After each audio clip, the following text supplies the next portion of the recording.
listening to the MOP, the most outstanding podcast. You can follow the show on Twitter at MOPodcast. That's MOPodcast. And you can follow me on Twitter at Matt_Wilson14 and on Instagram, MattWilson39. The show is available on SoundCloud and soon to be available on iTunes and Google Play Music. Enjoy the show.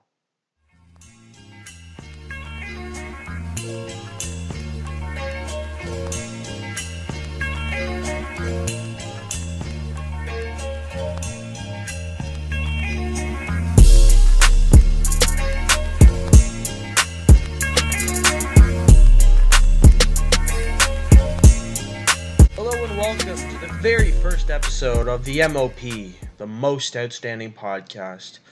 On this show, we will be discussing everything there is to do with Canadian football at all levels, of course, the professional level, in the CFL, the youth sport level, the minor football level, especially in the city of Ottawa, as I have been a part of the minor football community here in Ottawa. My little brother is playing his first year tyke. His season's just getting underway, so it's going to be fun to follow him. But of course, to follow the Red Blacks and to follow everything else that happens in the football world. And I've always wanted to have a platform to discuss it. Now that I am going to school for radio broadcasting, I thought this would be a great time to start a podcast to get my feet wet in the industry and trying to soak in everything there is to know about talking to people, especially on podcast or live radio form. Of course, the podcast isn't the same thing as live radio, as live radio, you have a time limit. Podcast, we could go for 6 hours if you want. Of course, we're not going to do that. But today, let's first off discuss the Ottawa Red Blacks and their season so far. So we're 6-3. Not we, but the team. I'm a fan. I'm a Red Blacks fan, so I might tend to say that. But the team is 6-3 going into their second bye week. Of course, this week 11 of the CFL season starts today. It's Edmonton and Hamilton tonight, Thursday night football, and the Red Blacks have had a pretty good first half of the year, of course. There's been some times where the offense hasn't been up to standard for the amount of money they're paying their wideouts, and of course Trevor started at their starting quarterback. But Trevor Harris has been fantastic the last two games. Of course, that Montreal game when Johnny Football was in town, the points weren't getting put on the board, but everything else was just magnificent from Trevor, as he had like the second most completions ever in the history of the league in a single game. And of course, last week in Winnipeg, that was a full team effort: offense, defense, special teams, the whole thing. It's one of the most dominating performances I've ever seen the Red Blacks play in their 5-year history. So, yes, things are looking up. They got Montreal next week on the 31st, Friday Night Football. I'm probably going to be at that game. I've been to every game but one this year, the one against BC.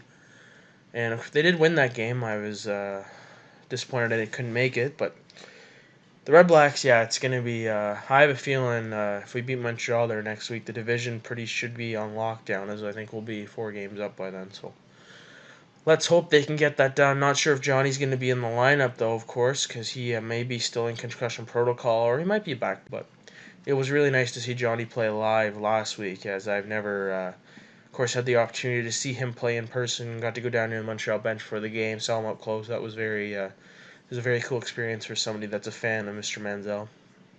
And I wish him nothing but the best. But that head coach in Montreal, Mike Sherman, he looks in over his head, and Kavis Reed is definitely not the best general manager in the Canadian Football League. He's had experience with a couple of very bad moves in the ways he deals with the salary cap, free agents, etc. So you never know with that Alouettes team. The ownership pours a lot of money into it. They have an awesome stadium, but let's hope they get back on the right foot. So let's move on to the rest of the league. Of course, Calgary lost to Saskatchewan last week. They're down to 7-1. They're only down to 7-1. That's hilarious. But the Stampeders, they were outmatched by Saskatchewan last week almost the entire game. Of course, they came back a little bit in the second half. But Zach Collaros and the Saskatchewan defense put the foot down, and Calgary lost for the first time. So I guess for Calgary fans, better they lose in August than they lose the big game at the end of November. So when talking about the rest of the league, the parity is unmatched this year. As of course, you got Calgary at 7-1, and then you got the Red Blacks in Edmonton. That's 6-3, and then there's the rest of the league. You got Hamilton, Toronto. I think they're 3-5. You got the Bombers that are 5-3. the Rough Riders that are around there as well, and then of course BC's down with Toronto and Hamilton. But the parity in the league has been very good this year. Of course, a lot of people complain about the Eastern Division being not as good as the Western Division, but of course the last two Grey Cup champions have come from the East. So there's really no defense for that as a fan of the league. But of course, some people are talking about making the league one division, so you just go by where you finish.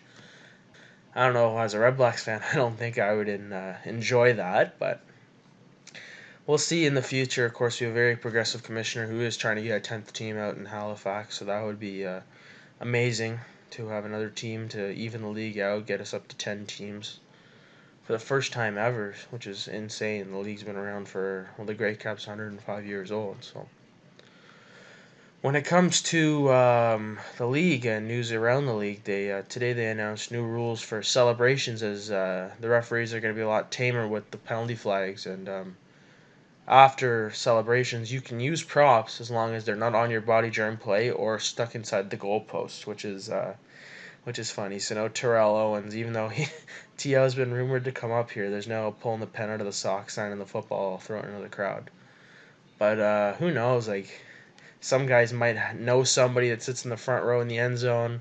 They might have a pen on them or something on them to stage a celebration. That'd be pretty epic. And of course, the league wants to go viral as the more clicks they get on ESPN posted on their Instagram, Bleacher Report has highlights, etc.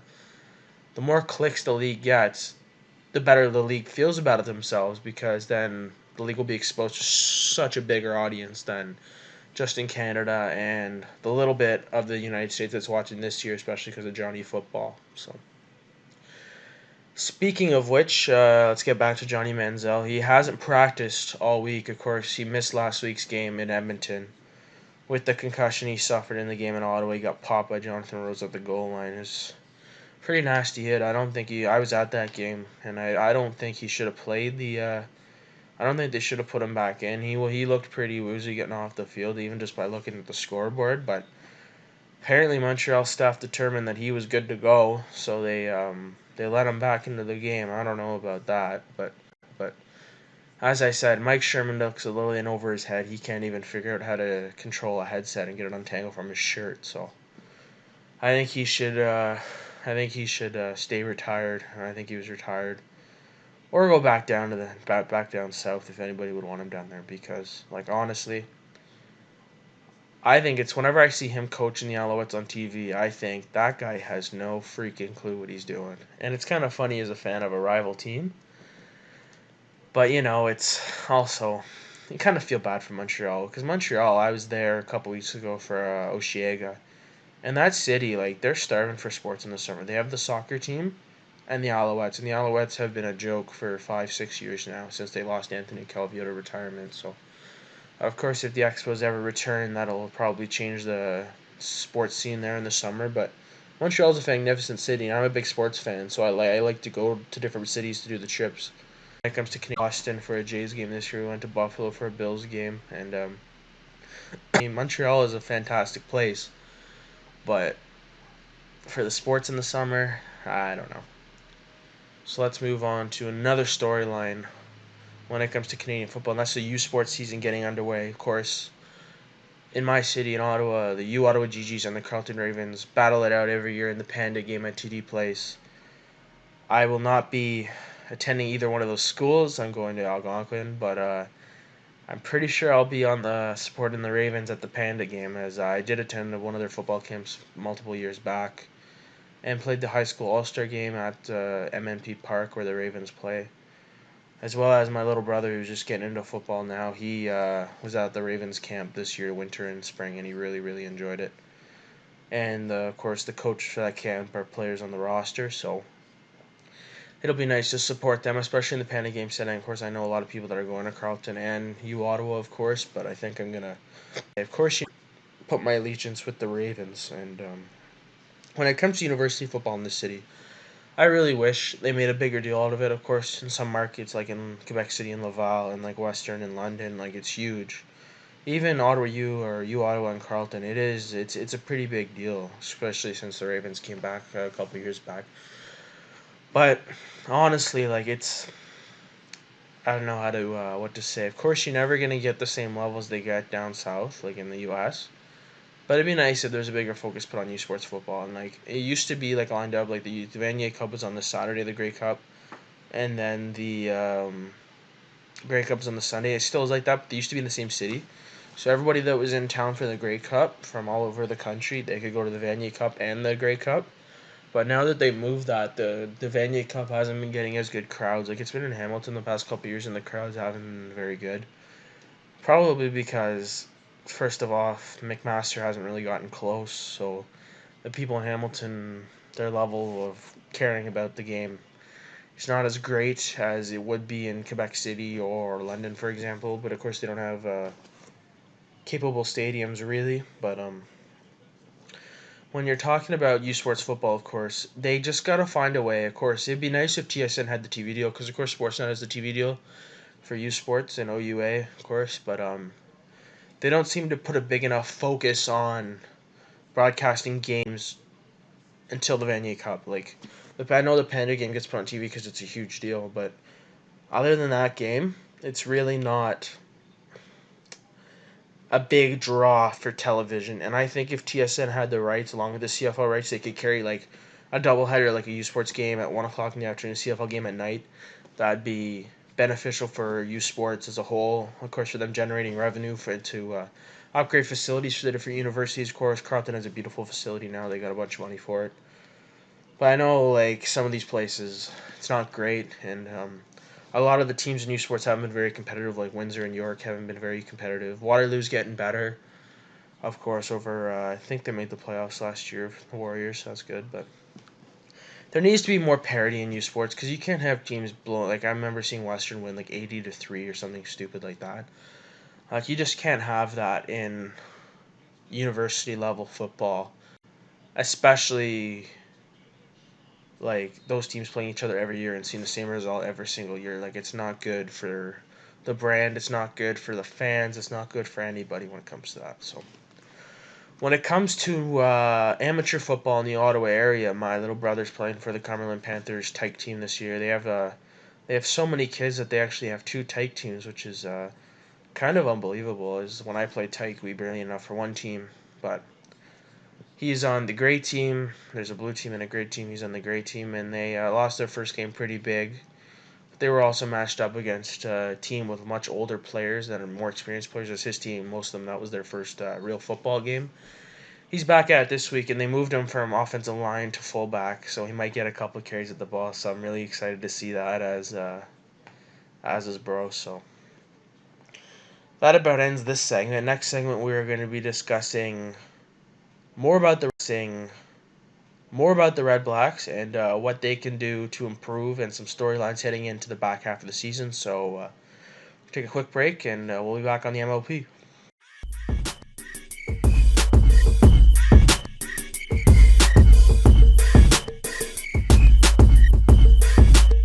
I couldn't. Welcome back to the MOP podcast. Matt Wilson here again. And when it comes to the Ottawa Red Blacks, of course, fairy tale second season. That was their best record. They were 12-6. The second half of that year, I couldn't believe what I was watching. Like Henry Burris just skyrocketed that team. Of course, that was his best year of his career. Statistically, he won the most outstanding player, but they couldn't get it done in the big game. The next year, Trevor Harris comes in the offseason. Everybody knows that's who's going to be Henry's replacement, if not after that year or the year after that, because, of course, Trevor signed a 2-year deal. And, of course, Henry's deal was expiring. Henry gets hurt in the first game of the year. He hits his hand on the guy's helmet on Edmonton. Trevor gets forced into the fire. He's just slinging the ball all over the place, right? They tied Calgary, but they beat Edmonton. They beat Montreal. And then they play Saskatchewan. Trevor gets hurt. And they were screwed. And the next week, Henry came back way too early. Like, he still hadn't thrown a ball in forever, but they had him trying to sling the ball against the Argos. They went on a downward spiral there, and they lost a couple games. Things weren't looking very good. But they ended up finishing 8-9-1. Still below 500, but they got the home playoff game because the East Division wasn't very good. That was in the snow. I was there. Freaking crazy game. We beat Edmonton. We go to the Grey Cup. And we get that done. That was one of the best nights of my sport watching life. That's the first time a team I've been a fan of has ever won a championship. So that was just reminiscing on that November night. It was the day after my birthday. It was just fantastic. And of course, the next year, Henry retires. He blew his knee out right before that game. I cannot believe that he played that Grey Cup game with his knee all shot up with cortisone. Like, that was just a gutsy effort by a gutsy quarterback and by one of the legends of the game. Next year, expectations were high, maybe not as high. Home in the as they could have been, should have been. And Trevor Harris, that was his first year starting, and he had a fantastic statistical year. But on the defensive side of the ball, they just weren't getting it done on a good enough basis. And of course, the Saskatchewan home in the playoffs, it was the semifinal. The Argos won the division. There's the semifinal, and Saskatchewan beat us pretty good that night or that afternoon. You go into the offense thinking, what do we have to do to get back on a winning pedigree like we were 2 years before? So they brought in Noel Thorpe from Montreal, who's a fantastic defensive coordinator. He always had good defenses in Montreal. Defense has never been in the problem in Montreal. It's just they were on the field so much because their offense couldn't get first downs, and I don't really want to talk about that much anymore. But they bring him in, and they bring in free agents like Lucas Purifoy, AC Leonard, etc. Of course, Purifoy has since been released, which isn't great. Which isn't great for it's the third year in a row that we've lost a key free agent, or not lost, but cut one halfway through the year because of there wasn't. And but when it comes to the Red Blacks, like Kyrie Steve Bear, that was awesome. Of course, he's been on the injured list the past couple of games, which isn't the best. Avery Williams has done a fantastic job replacing him. But having Kyrie in the city and in the locker room and out in the community is fantastic. Of course, he was here during the Renegade era, which wasn't a very good era, but he was a bright spot. He ended up going to the NFL after having a pretty successful career. I think he was with the Bengals. Came back here, is with Montreal forever, and I think he's going to end his career off in Ottawa, which is amazing. Let's just hope that's not sooner than we think. Of course, with the injury, I'm not quite sure what's wrong with him, but he's been on the injured list the last couple of games. So hopefully he's back in uniform, doing the Angry Bird dance soon. And when it comes to the offense this year, Deontay Spencer was brought back. He had a magnificent year last year. He was returning missed field goals, returning punts, catching the ball, freaking blowing past guys. And he had Saskatchewan. That was an awesome game to be at. He burned Duron Carter there. Beautiful throw by Trevor. Duron was diving, trying to swipe at his legs. Nothing happened. But since then, Deontay, he's gotten into the offense a little bit more. Same with Greg Ellingson though. Greg Ellingson hasn't been involved with the offense as much as you'd think he should be, or has been since he came to Ottawa a couple years back. I guess this is his fourth year with the team.